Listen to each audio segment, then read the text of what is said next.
All right, folks, we're back, and we're on day two of Jackson here, and we have Jackson and the Common Man. And today we want to take a quick look at how all of these new voters connected with Jackson, and how is it that Jackson, this guy who was incredibly wealthy by the time he's running for president, his house has a name, he owns hundreds of slaves, is still able to connect with the common man and still really say that he's one of them. And we have lots of new voters in this part of the, and Jackson's really not so much creating this change, but he is a beneficiary of this change. He is the guy that it's good for him. And in this case, most states get rid of property ownership as a requirement for voting, which is good. Lots more people get to vote. The downside is, yeah, you still have to be an adult white male to vote. So sorry, ladies, and sorry, people of color, you're still out of luck on the voting. But this really is huge progress. And more people are getting to vote, and more people are voting. If we look in 1824, only about a quarter of the white men in the country were able to actually vote and did vote. And by 1840, it's three-quarters. And they're going to be Jackson voters.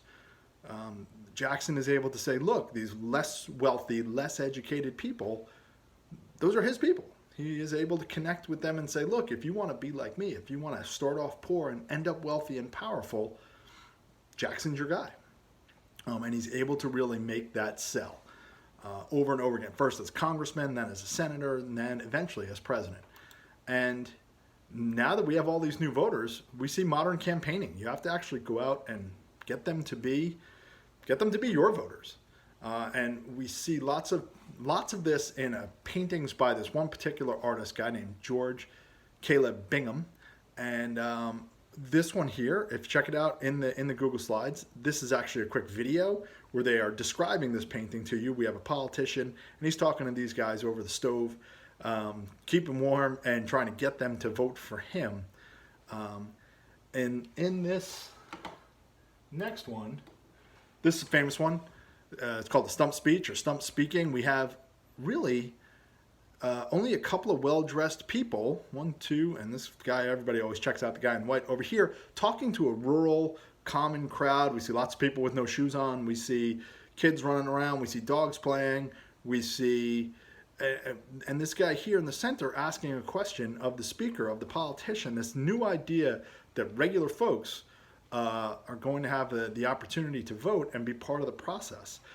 If you get a chance, if you click on this, this is a link, and it'll take you to the St. Louis Art Museum where this painting is from, and you can check this out. Close that. And you can check this out, and the detail on these is great. So you can start to get an idea of the painting. There's a couple of questions in the worksheet about the painting, and I think it's worth checking out. Take a few minutes, and you can really zoom in, and you can move it around, and you get an idea of these people. And this one, I've been to see. Yes, I made my daughter take a picture of me with the painting when we were in St. Louis a couple of years ago. All right, and same thing. This is another famous one. This one's in your textbook. At least part of it is. And here they're voting. And again, you can click on the link, and you can really zoom in on it and check it out and at that museum. And it's really worth taking a couple of minutes on that, because it's a great scene of the common man voting. This one's called Election Day, their county election.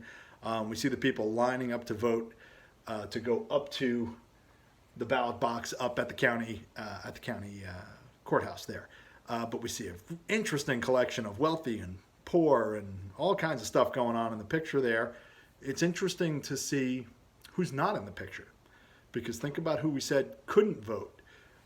That we hardly see any women or people of color. We see one African American, and he's over here, and he's a servant, probably a slave in this case, because this takes place in Missouri, a slave state.